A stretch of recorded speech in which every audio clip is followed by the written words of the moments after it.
लेकिन इनमें नेपाल और बांग्लादेश अब भारत से दगाबाजी पर उतारू हो गए हैं। भारत उनकी समय समय पर मदद करता है, लेकिन ये देश जिस तरह से भारत को अंधेरे में रखकर बड़ा खेल खेल रहे हैं, उनका बड़ा खुलासा अब हुआ है। आर्थिक रूप से कमजोर देश होने के चलते भारत ने इन्हें सीमा शुल्क और निर्यात संबंधी छूट दी थी। আসসালামু আলাইকুম, আমন্ত্রণ জানাচ্ছি বিডি টিউবে, সাথে আছি আমি হাসানুর ইসলাম। প্রথমেই আপনাদের বিডি টিউবের আগের একটি ভিডিওর অংশবিশেষ দেখাবো, যেখানে ভারতীয় মিডিয়া আলোচনা করছে ভারতের পোশাক শিল্পকে বড় ধাক্কা দিয়েছে বাংলাদেশের পোশাক শিল্প, পাশাপাশি বাংলাদেশের ইলেকট্রনিক্স পণ্য ভারতের বাজার দখল করেছে। আজকের ভিডিওর সাথে পূর্বের এই ভিডিওটি সম্পর্কযুক্ত, তাই আপনাদের জন্য ভিডিওটি তুলে ধরা হলো। এরপরেই দেখবেন আজকের মূল ভিডিও। তবে তার আগে আপনি যদি আমাদের চ্যানেলে আজ প্রথম হয়ে থাকেন, তাহলে প্রিয় জন্মভূমিকে নিয়ে আমাদের এই পথ চলায় বিডি টিউব চ্যানেলটিকে সাবস্ক্রাইব করে আপনিও পাশে থাকুন। আর ইতিমধ্যে সাবস্ক্রাইব করে থাকলে আপনাকে অসংখ্য ধন্যবাদ।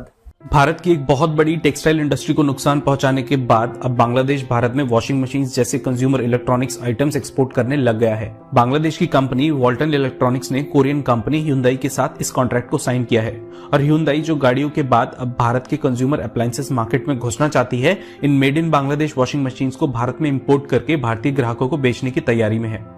सेमी ऑटोमेटिक वॉशिंग मशीन्स की इस डील के अंतर्गत 20,000 वॉशिंग मशीन्स बांग्लादेश की होम ग्रोन कंपनी वॉल्टन भारत को एक्सपोर्ट करेगी और इस ऑर्डर का पहला बैच भारत पहुंच भी चुका है। ह्यूंदाई इन वॉशिंग मशीन्स को अपने partner golden arc consumer electronics private limited के थ्रू भारत में इंपोर्ट करेगा।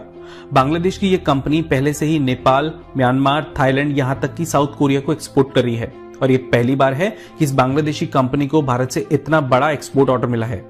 ভারতীয় মিডিয়ার প্রথমে নজর ছিল বাংলাদেশের ইলেকট্রনিক্স পণ্য রপ্তানির উপর, এখন তারা বাংলাদেশের ফুডস রপ্তানির উপরও নজর দিয়েছে।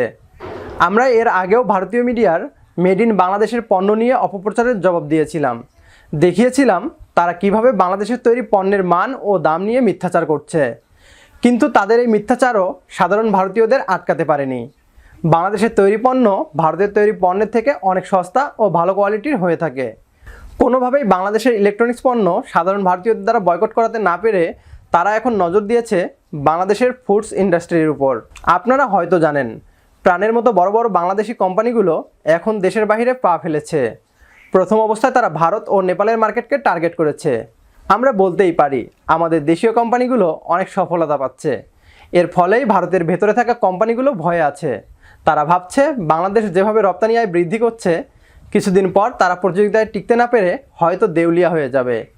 ভারতীয়রা বাংলাদেশি পণ্য বয়কট করার জন্য একই কৌশল অবলম্বন করছে, যেটা বাংলাদেশের ইলেকট্রনিক্স পণ্য রপ্তানির সময় তারা চেষ্টা করেছিল। বাংলাদেশ ভারতের বাজারে অবৈধভাবে সয়াবিন তেল রপ্তানি করছে, এ ধরনের গুজব ছড়িয়ে দিচ্ছে ভারতীয় মিডিয়া। এছাড়াও তারা বলছে বাংলাদেশের তৈরি এই তেলে নিম্নমানের সস্তা সয়াবিন ও পাম ব্যবহার করা হয়। কিন্তু বাস্তবতা হলো বাংলাদেশের কোম্পানিগুলো মালয়েশিয়া এবং ইন্দোনেশিয়া থেকে পাম তেল আমদানি করে ঠিকই, বাংলাদেশ এসব তেল পরিশোধন ও প্রক্রিয়াজাতকরণের মাধ্যমে বোতলজাত করে বিক্রি করে। তাহলে এই পণ্য যদি ভারতে রপ্তানি হয়, তাহলে সেটা অবৈধ হলো কিভাবে? আপনাদের কাছে এই প্রশ্ন রাখলাম। পুরো ভিডিওটি দেখে অবশ্যই মতামত জানাবেন। আমাদের দেশে ভারতের অনেক কসমেটিক্স ও প্রসাধনী সামগ্রী আসে, সেগুলো ভারতীয় কোম্পানি ফ্রান্স কিংবা জার্মানি অথবা কানাডা থেকে আমদানি করে মেড ইন ইন্ডিয়া বলে বাংলাদেশে শূন্য শুল্কে বিক্রি করছে। আমাদের দেশের 56% মানুষ ভারতে অ্যাসেম্বল হওয়া ফোন ব্যবহার করে। আমরা বা আমাদের মিডিয়া কখনো এ নিয়ে প্রশ্ন তোলেনি। তাহলে ভারতীয় মিডিয়া কেন এটা করছে? বাংলাদেশি ভোগ্যপণ্য নিয়ে কি বলছে ভারতীয় মিডিয়া, চলুন দেখে আসি।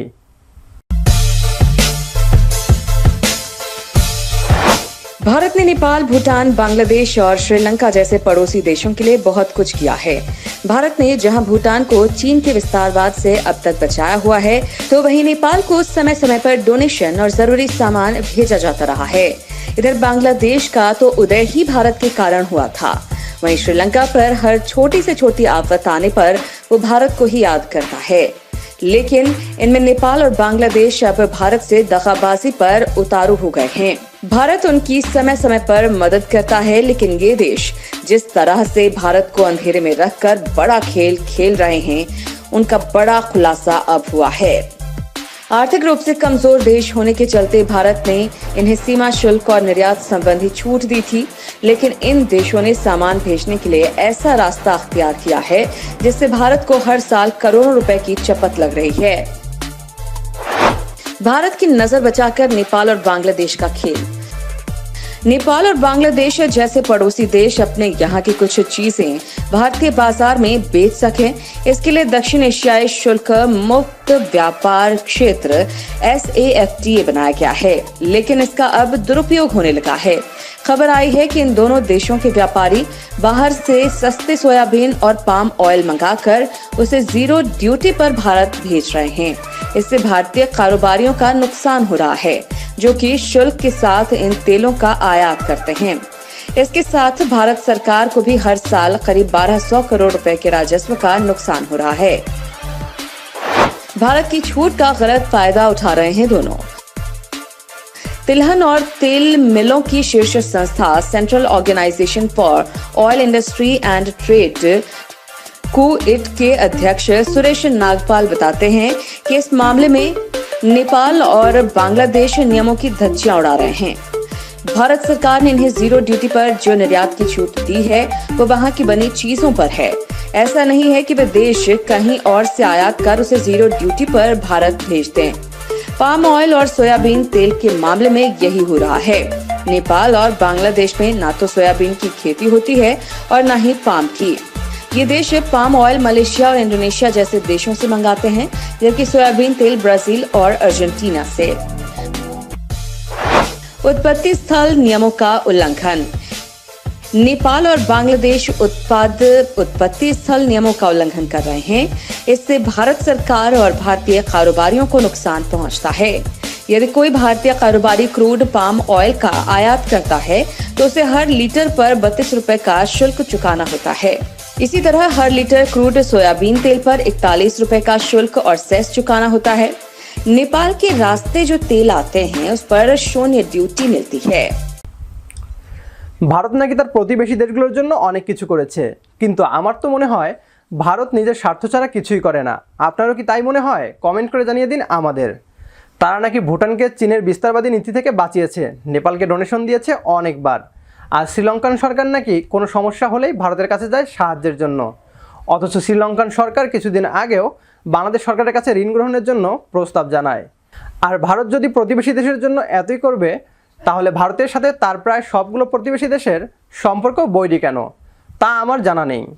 বাংলাদেশের জন্ম ও অর্থনৈতিক সমৃদ্ধি নাকি এসেছে ভারতের হাত ধরে। ভারতীয় মিডিয়ার এমন মিথ্যাচারের তীব্র প্রতিবাদ জানাচ্ছি। ভারতে বাংলাদেশি পণ্য রপ্তানি নিয়ে ভারতীয় মিডিয়া মিথ্যাচার করছে। আমাদের ঐক্যবদ্ধ হতে হবে এবং সেই সাথে ভারতীয় পণ্য বয়কটের মাধ্যমে ভারতীয় মিথ্যাচারের প্রতিবাদ জানাই। আমরা সবাই দেশীয় পণ্য ব্যবহার করব আর বিদেশি পণ্য বর্জন করব। এই প্রত্যাশায় শেষ করছি আজকের ভিডিও। যদি ভিডিও ভালো লাগে তাহলে একটি লাইক দিন আর কমেন্ট করে জানিয়ে দিন আপনার মূল্যবান মতামত। দেখা হচ্ছে পরের ভিডিওতে। সে পর্যন্ত সবাই ভালো থাকবেন, সুস্থ থাকবেন আর বিডি টিউবের সাথেই থাকবেন। ধন্যবাদ।